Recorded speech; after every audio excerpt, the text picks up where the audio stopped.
Na verdade, esse é o nome que nós demos aí para esse instrumento, que nós estamos bolando ele há um tempo, já testamos, como eu vou explicar um pouquinho, algumas coisas, né?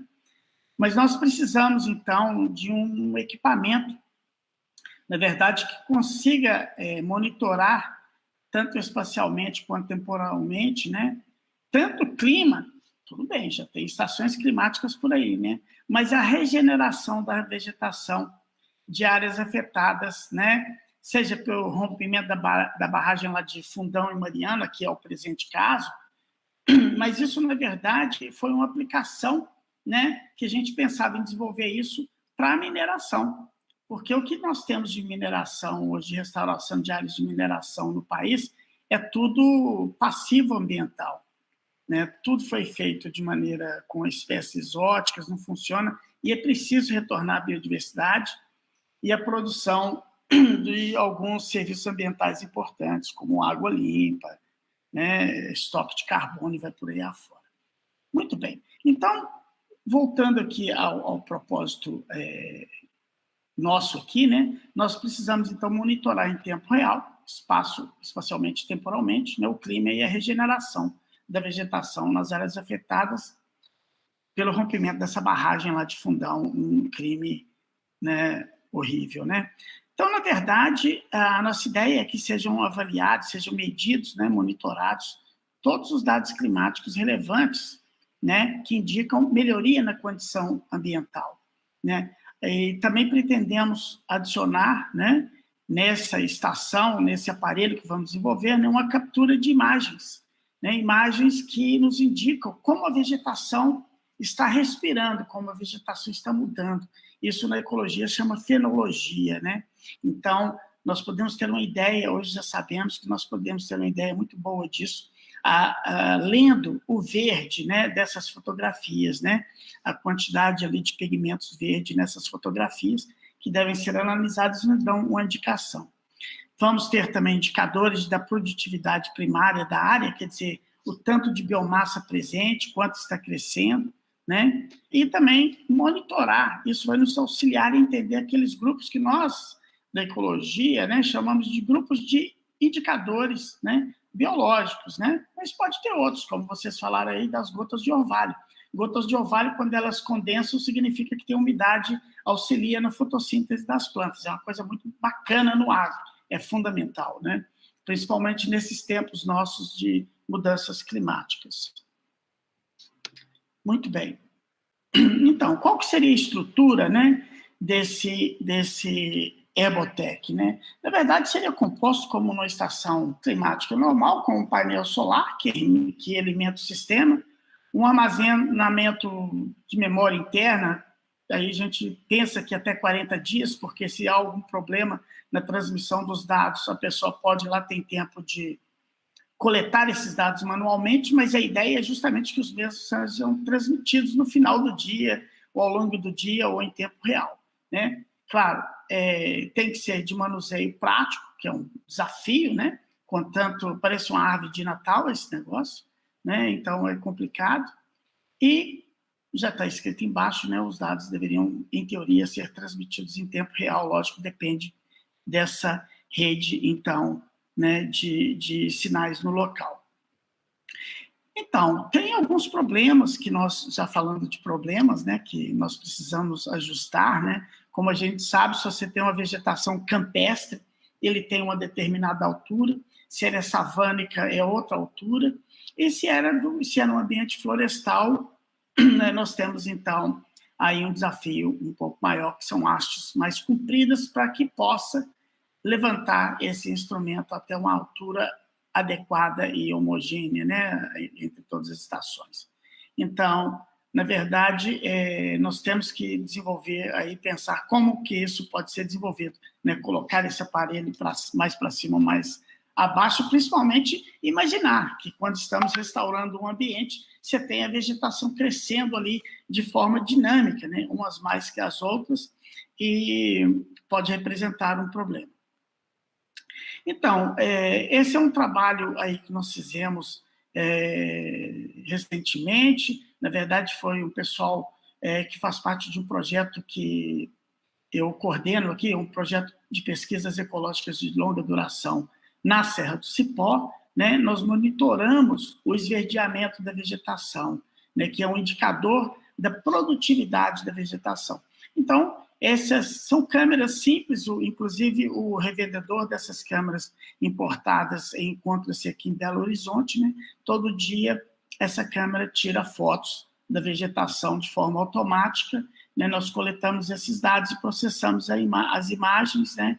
E observamos, né, as mudanças no esverdeamento das fotos. A câmera fica fixa, como vocês já perceberam, e aí é possível, inclusive, capturar, né, efeitos do fogo. O fogo passa, né? Você vê que tem planta, gente, no Cerrado, que ela cresce 5 centímetros por dia.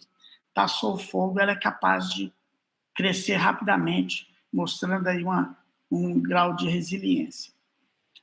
Os outros sensores são, eu acho que muitos de vocês já estão acostumados, são muito simples, né? Tem uma central de armazenamento de dados, sensores de clima, que é sensor de temperatura e umidade do ar, velocidade e direção do vento, sensores do solo, né? A gente gosta de colocar aí sensores de temperatura e umidade do solo em 2 profundidades, né? Porque as plantas aproveitam bastante essa água na camada superficial e também na mais profunda, né? E são sensores muito importantes que avaliam para a gente também o funcionamento do solo, que é realmente uma caixa preta, né? Temos sensores de radiação, né? Sensor de radiação solar global, né? E também de atividade fotossintética, que são os sensores par, né? Então, nós geralmente colocamos em um dos braços, né, 2 sensores para cima e 2 para baixo, né? Então, avalia a quantidade que chegue aquela que é refletida, o restante a gente assume que as plantas capturaram, né, essa radiação. O painel solar, nós precisamos acoplar essas câmeras fotográficas, hoje elas ficam isoladas, mas o desafio é integrá-las ao sistema. Fotos são muito pesadas, mas a ideia interessante é que ela seja integrada também, transmitida esses dados. Ponto de orvalho, né? E essa base de suporte, né? A gente pode pensar em um cabo telescópico inoxidável, mas o importante é que ela seja plástica, quer dizer, ela possa crescer também, porque aí você vai aumentando à medida que a vegetação vai modificando. São fotos dos que nós usamos, nós temos algumas dessas estações, mas as que nós temos são só de clima, gente, são só essas que a gente compra da Robo, né? Que tem um representante aqui no Brasil, que agora chama-se Sigma, era lá no Mato Grosso. Nós geralmente compramos, e é muito caro isso, como todos sabem, né? Principalmente as de direção e velocidade do vento. Nossa estação que nós precisamos desenvolver, se for uma apresentação muito rápida, né? Mas nós necessitamos, então, desenvolver isso. E para quê? Nesse projeto do Rio Doce, como você sabe, o Rio Doce foi completamente destruído, foi ceifado a vida ali, principalmente no olho do furacão, ali por volta ali ao redor de Mariana, né, até uma represa de Candonga, que era de geração de energia elétrica. Aí ali parou a quantidade do barro, mas é lógico, né? Aí o negócio foi parar lá em Abrolhos, porque não consegue reter aquele sedimento fino, afetando os corais de Recife, que já se encontram em extinção também, né? Por outras razões, de mudanças climáticas mesmo. Mas, então, a ideia nossa nesse projeto é que a gente construa essas estações de monitoramento e avalie o retorno da vegetação. Então, avaliando, então, de forma inédita, o respirar novo do Rio Doce, né? Agora, essa aplicação, gente, ela, como eu disse, na mineração não tem nada disso. A mineração fica milhões e milhões e milhões de reais mandar equipes e equipes o tempo todo para o campo para avaliar justamente isso aí que a gente quer medir, né? Tem alguns sensores que nós também estamos pleiteando adicionar, e esses são mais fáceis, são sensores de som. Então, com a frequência, né, dá para você escutar sapinho, dá para escutar outros bichos também. Então, imagina, então você monitora também né, com a questão do som. Morcego dá para fazer até para grilos e bichos assim, que são, gente, às vezes inseto parece insignificante, mas os caras são comida, né? São comida dos outros bichos, então são dos mais importantes aí no planeta, incluindo os polinizadores, né? Sem polinizador, acabou a agricultura. 70% das plantas são polinizadas por insetos e outros bichos.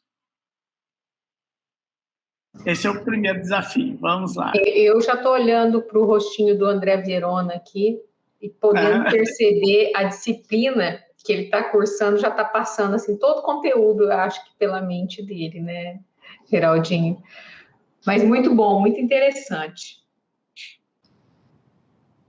Então, vocês têm alguma pergunta? Geraldinho, a pergunta era, tu falaste alguma coisa da Huawei em algum momento da tua apresentação, não? Tem também, tem também.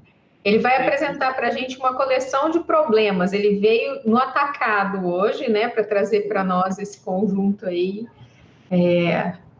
que são soluções, né, que passam por hardware e software e de muitos sistemas, né, gente, de muitos equipamentos, né? Nós temos um recurso, como eu disse, não é muito, né, da Renova. Se formos adquirir esses sensores aqui, fica muito caro. Não sei se produzir é mais caro. Mas, na verdade, incluindo esse equipamento, por exemplo, se conseguirmos pensar em alguma estratégia interessante, vendê-lo para Vale, Anglo, Rio Tinto, lá na Austrália, vendê-lo para Anglo American é fácil, porque todos querem isso. Todos já sabem que nós estamos trabalhando nisso e eles já querem comprar. Agora, eles podem investir também no desenvolvimento. Agora, eu sou um cara que entendo de bicho e de planta, gente. Então, se vocês falarem comigo que essa questão aí de marketing, de venda, eu sou bom vendedor.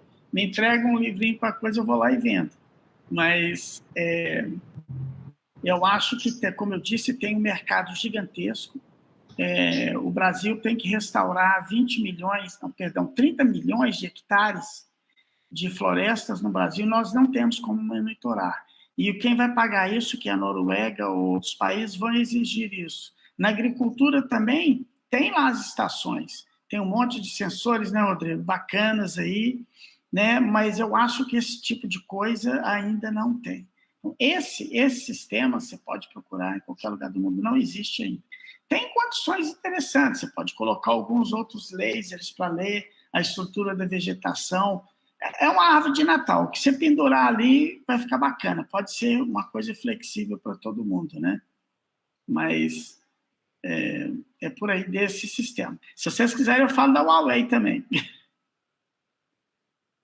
Pode ir falando tudo, a gente está gostando de tudo. Eu fico tentando achar sempre o começo, o meio, o fim, o orçamento, o planejamento, mês a mês, né?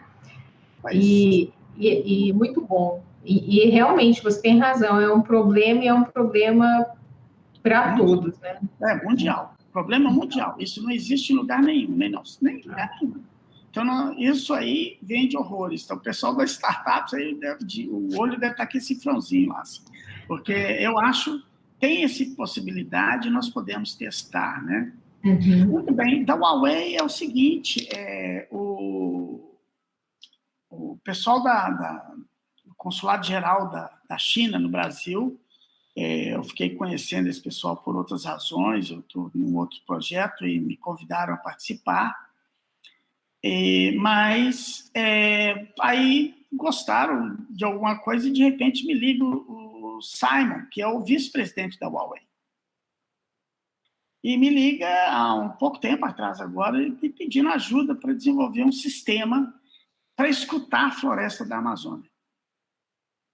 Então, ele falou, olha, eu estou preciso da sua ajuda para montar um sistema para escutar a floresta. A nossa intenção é grudar telefone nas árvores da Amazônia, distanciados 3 quilômetros um do outro, e o telefone escuta o barulho, a frequência de uma serra cortando a árvore. Um telefone conversa com o outro, manda mensagem, chega lá na mesa lá do IBAMA, de alguém que pode mandar uma missão lá, já com a coordenada geográfica. Falei, nossa, bacana, né? E eles já têm testado isso. Não sei, agora esqueci, né? se é na Costa Rica ou no Panamá, numa ilha do Barro Colorado. Está dando já calcificação cerebral em mim, me perdoe. Mas, então, eu condicionei a ele a ideia, falei assim, eu vou te ajudar, com certeza. Depender de mim, eu vou procurar parceiros, vamos montar um projeto. Ele falou assim, olha, eu só espero o seu projeto para dar início. Falei, mas eu estou condicionando isso a você me ajudar numa outra coisa bacana, que é um outro projeto que eu gostaria de fazer e deixar as pessoas trabalhando nele, né? Que é a questão de usar as montanhas do Espinhaço. O Brasil tem montanha, gente. Montanha não é só nos Andes, não. As nossas montanhas aqui do Espinhaço, por exemplo, que vai lá de Ouro Branco, aqui em Minas, até na Bahia, ela tem 1.200 quilômetros de extensão, é a segunda maior cordilheira da América do Sul, e ela detém 50% da biodiversidade do Cerrado. Maravilha, muita coisa endêmica e cheio de riquezas, né? Com muitos problemas, então, por conta da mineração. Mas aí, o que acontece? A minha ideia era de transformar, como você tem aquele sistema lá dos Estados Unidos, aqui, um monte de antena lá procurando conversa espacial, né, de alienígenas, eu queria montar aqui na Serra do Cipó uma rede de estações climáticas que ficariam monitorando o clima. E o interessante, gente, só para falar do ponto de vista biológico mais rapidamente, essas montanhas do Espinhaço, elas tiveram mais de 8 mil metros de altura há 600 milhões de anos atrás, quando foram originadas. Só que são montanhas erodidas, velhas, elas tiveram desgaste, né? E hoje elas são erodidas, mas elas têm ainda toda a biodiversidade que elas têm hoje, é fruto dessa antiguidade enorme delas. E, por isso, muito interessante usá-las como um corredor, né, natural de monitoramento das mudanças climáticas, porque as mudanças climáticas ocorrem, primeiramente, no alto das montanhas, que é mais alto, né, e para onde os bichos não têm onde fugir. Né, os bichos podem planejar lá entre eles rotas de escape, fazer o que quiser, mas vão ter que atravessar vales inóspitos, cheio de plantações de eucalipto, cidades, carros. Então, eles estão fadados a morrer. Então, é muito importante, e o Brasil poderia, assim, estar muito bem na fita com um sistema desse inédito em todo o planeta. E aí são coisas simples, né? Mas aí, nesse caso, então, nós temos, ele falou que está guardando os 2 projetos. Ele pode ajudar nisso, né? Mas eu vejo uma estação dessa também que podemos criar aí, essa Ebotec aí, como algo também de ser colocado ao longo do gradiente lá, com nuvens de comunicação. E é a China, né, gente? Eles estão com muito dinheiro e a fim de fazer coisas inéditas. Mais um?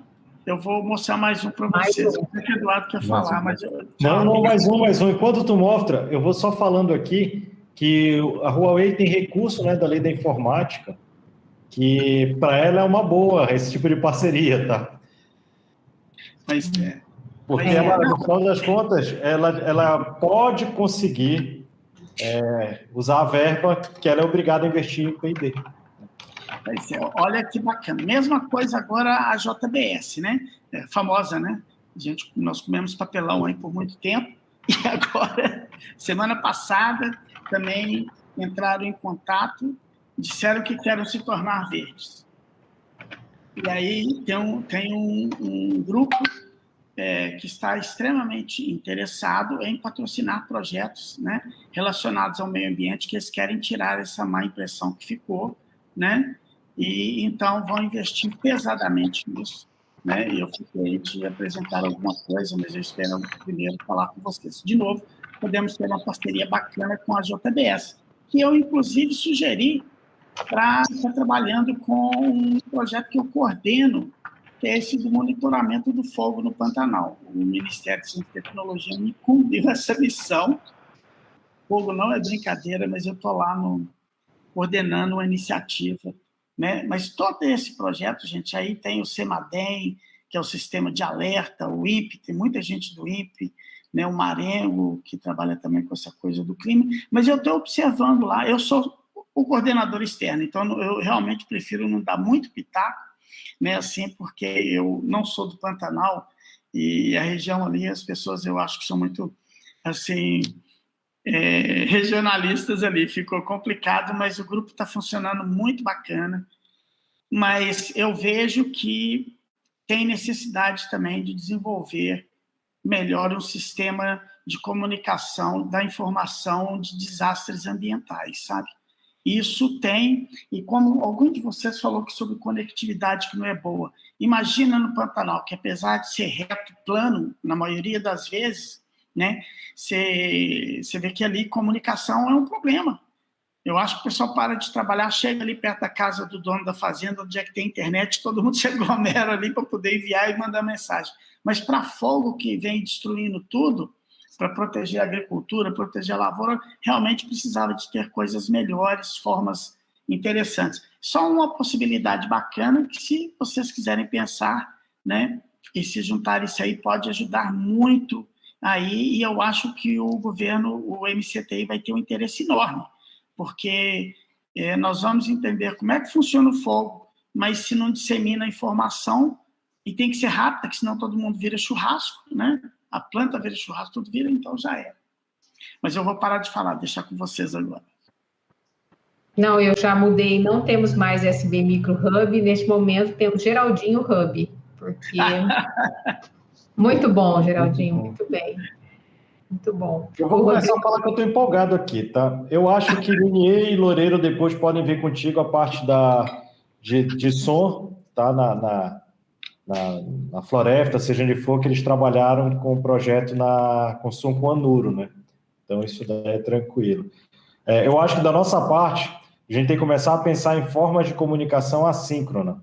Por exemplo, fica essa tua caixinha lá e, de repente, pode vir um drone do lado, o drone passando lá, coleta essa informação e manda para o outro lado, é só um chute. Tem uma empresa, né, no Rio Grande do Sul que é a Sky Drones. Eles são bem... Eu acho que tem uma estrutura boa, e eu acho que eles... Não é só aquilo, não é só um drone de prateleira, eles te ajudam a projetar, de repente eles podem nos dar acesso ao hardware dele, algum tipo de software deles, e a gente consegue colocar esse drone e adaptar esse drone para as necessidades nossas, que às vezes aquele que tu compra dos Estados Unidos coloca na marra lá, uma marra na marra, não dá certo, né? Mas eu achei fantástico. E a questão da Huawei, eu acho que é interessante, além do ponto de vista ambiental, é porque para eles, do ponto de vista financeiro, é muito bom, né? Nós estávamos tentando financiamento com eles, tem duas formas. Uma é você apresentar um projeto, que geralmente eles não levam muito em consideração. Outra é eles apresentarem o projeto, como é que já aconteceu. Ou melhor, eles levantarem uma demanda, né? O que eles dizem, como é que já aconteceu contigo.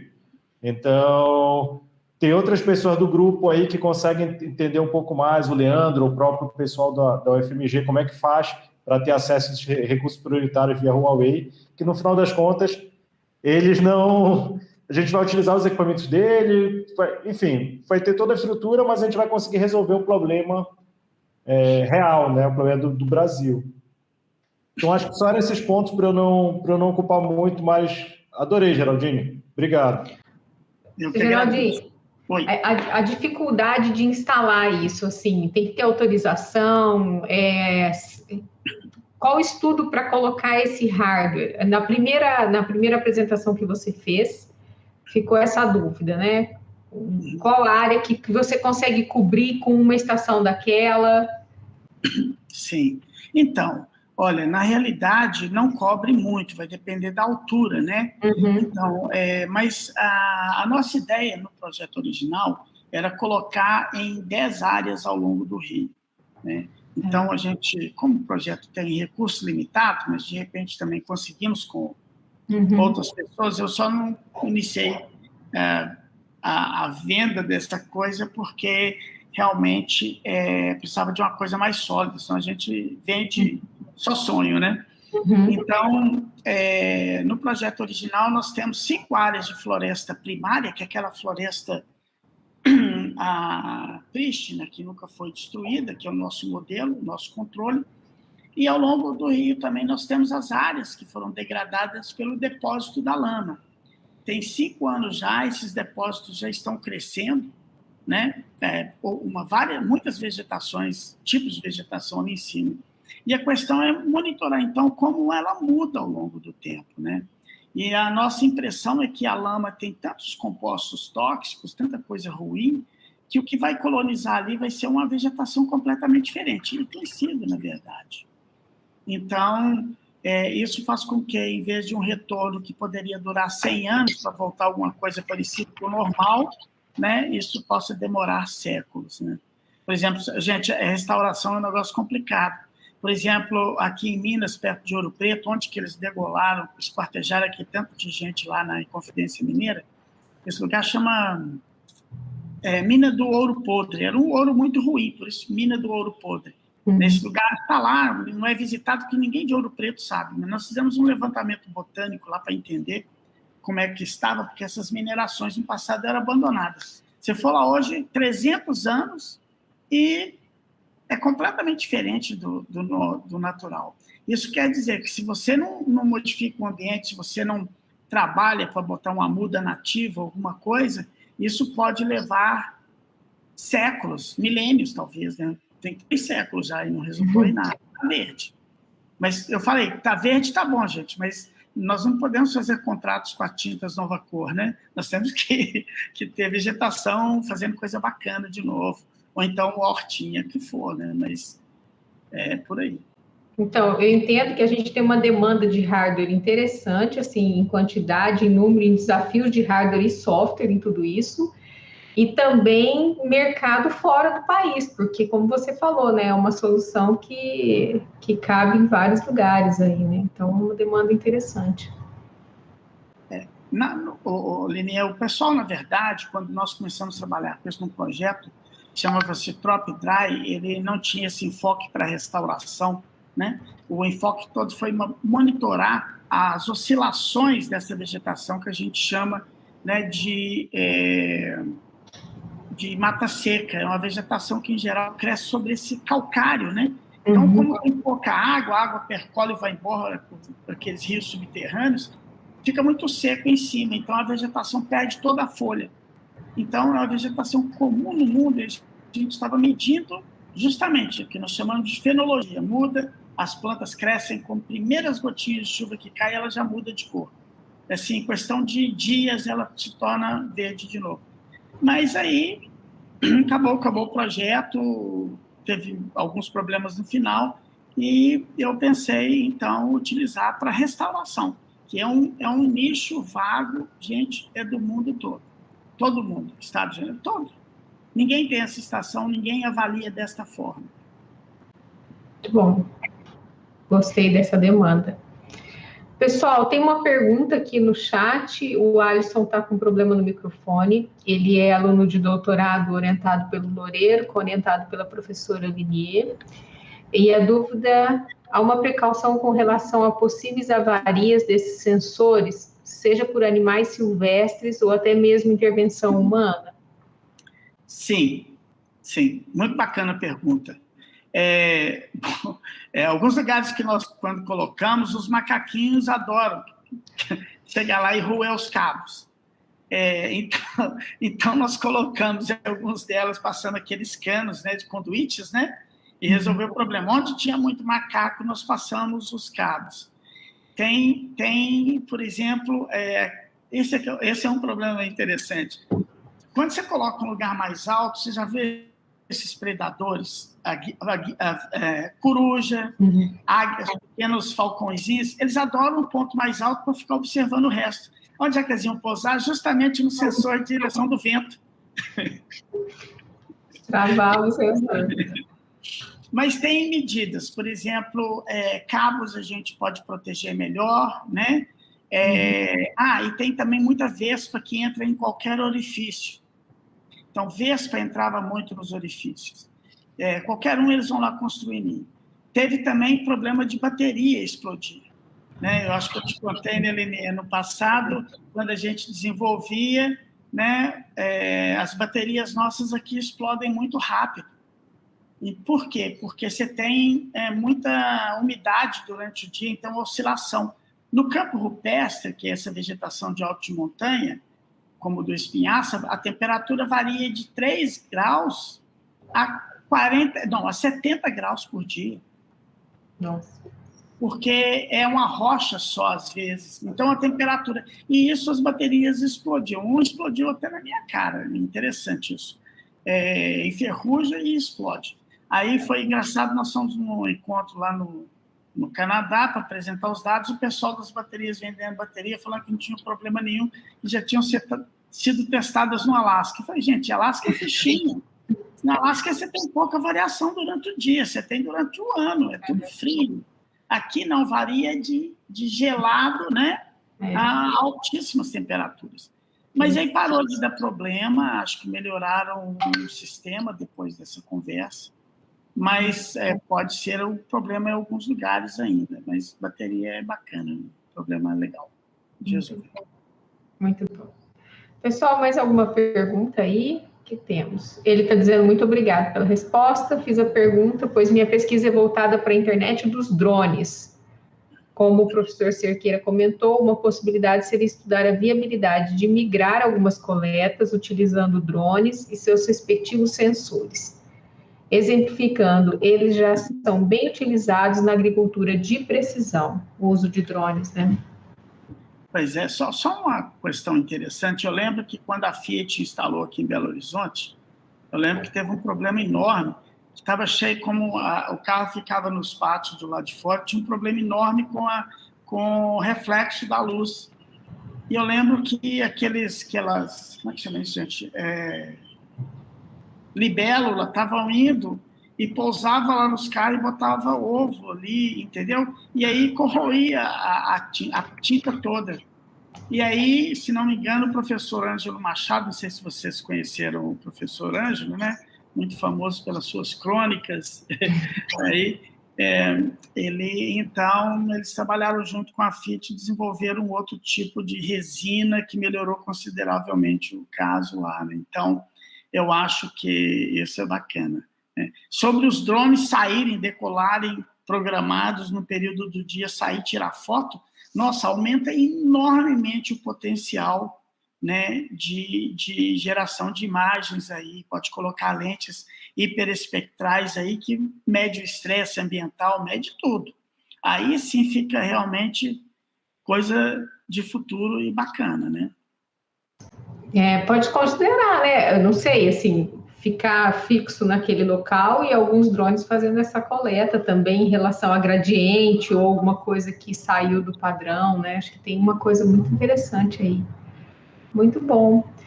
Pessoal, e as perguntas? Mais alguém? As curiosidades? Então tá, Geraldinho, eu queria agradecer, assim, muito, né? Eu acho que revisamos bem, temos o registro dessa reunião, de como elaborar, de tudo que vem também aí de ciência de dados, porque aí tem uma condição de ciência de dados fantástica, né? Muitas coisas que dessa coleta, essa parte de IA, eu acho que tem muita coisa aí, muito boa, e a gente consegue ter um alinhamento de hardware, de software, de inteligência, do agro de alguma forma também, porque tem essa parte envolvida, e essa parte do ambiental. Eu acho que é um problema fantástico, assim, para uma boa exploração, né? Só você foi falar, né, de dados, né, imagina, na verdade, que essas estações, se coloca essas estações coletando dados aí a cada minuto ou tudo, imagina a quantidade de dados. Então, é justamente isso, né? O dado hoje vale uma fortuna, porque não tem, e nós precisamos prever melhor o clima, né? Em montanha, nesses ambientes todos, né? E para previsão não só climática, mas como de desastres, né, ambientais também. Então, a quantidade de dados que sai é gigantesca. Só no Espinhaço nós temos aí 10 anos de monitoramento, então é infindável, e nós já observamos em 10 anos, comparado com a média de que tem, nós já observamos tendências horríveis aí que indicam que as montanhas estão ficando menores ainda por causa das mudanças climáticas. Esse trabalho está em fase de análise, porque é um pessoal de Itajubá que está nos ajudando, né? E complicado, gente, mas muitos dados nós temos, inclusive quem estiver interessado em colaborar, tem 10 anos ininterruptos de 7 estações climáticas a cada 100 metros de altitude na Serra. Não tem outro lugar no mundo também que tem isso, tá? Que interessante. Só para finalizar, outro ponto legal que nós podemos contribuir, já falando pelo sistema da Conquer, tem uma plataforma de IoT, quer dizer, ela conecta diversos dispositivos, né, e fala diferentes linguagens, que pode ser meio que universal, né? Então, pode ser usada em todos esses lugares que você está falando e elas vão se comunicar. Porque um dos problemas hoje é essa interoperabilidade, né? Esse problema de interoperabilidade. Então, o sistema A só fala com o sistema A, o B com o B. Então, às vezes, tu tem muitos dados e esses dados não conseguem serem tratados da melhor forma, né? Então, eu acho que esse que é um dos desafios nossos também, como é que a gente vai integrar uma plataforma que meio que, de certa forma, universal, né? Vamos dizer assim. Então, se eu puder falar um segundinho também, então... Eu ia falar só que a gente já está desenvolvendo umas coisinhas também com a Embrapa, tá? Para justamente fazer a ingestão de fotos hiperespectrais, justamente para esse tipo de problema. A gente tem uma parceria com a Embrapa Informática aqui em Campinas e a gente está desenvolvendo junto com eles algumas coisas justamente para isso, para facilitar essa inserção, porque hoje em dia é muito fácil você colocar dados de sensores, né, na plataforma. Você pode jogar dados de temperatura, umidade, pressão, tensão, corrente elétrica, qualquer coisa. Mas fotografia junto ainda é um probleminha. A gente está trabalhando nisso, justamente, para poder tornar isso mais universal ainda. Obrigada, Luiz. Para quem não lembra, o Luiz está da Conquer, né, que é a startup que a gente foi apresentada aqui. Geraldinho, muito bom, né? Sempre muito bom. Fico muito inspirada, assim, e convoquei o time de doutorandos aqui. Os do Loureiro também, alguns estão aqui, então, certamente tem uma vasta condição de projetos, as bases de dados para essa experiência com inteligência, né? Eu acho também de ciência de dados muito bom. Tem o Espinhaço, tem Serra do Cipó, tem Mariana, tem Brumadinho, gente, tem para todo tipo. Geraldinho tem o hub dos ecossistemas todos que a gente pode trazer, né? Um conjunto de soluções. Queria agradecer, Geraldinho, te receber, né, aqui. Muito bom, eu acho que todos aqui agora temos tarefa para casa, né, para acharmos onde que nós podemos trabalhar, como podemos trabalhar. Eu queria dizer para vocês que tem um espião na sala, né? Guilherme Corrêa, convidei ele para vir aqui para a reunião, ele é do Ministério da Ciência e Tecnologia, e ele está entre amigos, né, Rodrigo? Porque ele que nos apresentou, então, o Guilherme está no Ministério, é engenheiro, está à frente das coisas de IoT, então, achei que ele vir conhecer vocês aqui é uma oportunidade muito boa para o Ministério, né, para a SB Micro, para o Maná. Então, obrigada por ter vindo, Guilherme. Sei que seu tempo, sua agenda aí são bem apertados. Obrigada por vir. Obrigado aí por fazer a introdução, Lini. Boa tarde a todos, pessoal. Acabei de entrar, não consegui ver a apresentação, a primeira. Devo conseguir ver a segunda, né, que é a do Rodrigo. Mas também, como você disse, eu já estou com uma outra agenda, 3 e pouquinho, não vou conseguir ficar muito tempo, mas depois a gente conversa, a gente tem conversado com frequência, depois você me conta como é que foi, tá, Lini? Sim, obrigada, viu, Guilherme? Bom, então agora a gente vai passar, a gente está bem no horário, assim, um pouquinho de atraso, né?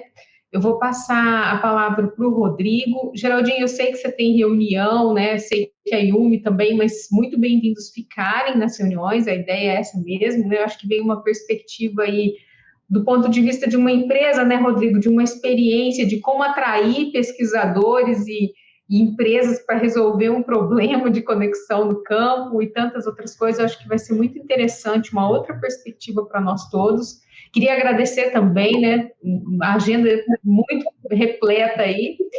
Geraldinho, quer se despedir? Quer dizer alguma coisa no final aí? Sim, com certeza. Olha, muito obrigado a todos por escutarem. E, na verdade, Linier, assim, quem estiver interessado, eu vou deixar com você, colocar esse time junto. Nós temos esse recurso, é para usar para isso, eu acho que é uma grana bacana que a gente pode, de repente, utilizar para chamar mais recursos e aí montar tudo e sair, né, atrás desse produto novo, desse instrumento que pode ser muito útil, mas também muito prático, inclusive pode ser um equipamento novo no mercado, com, sei lá, gerando recursos para o país, para todo mundo. Então, bacana demais, obrigado, gente, de novo. Eu vou sair por reunião justamente no Xingu, que é um projeto gigante também para ajudar a voltar água na região de Xingu ali, um projeto internacional que poderia muito bem ter inúmeras estações, que é só campo de soja, e o pessoal já está interessado nisso. Mas vamos juntos, eu não vou estender, que vocês têm um horário lá, né? E obrigado.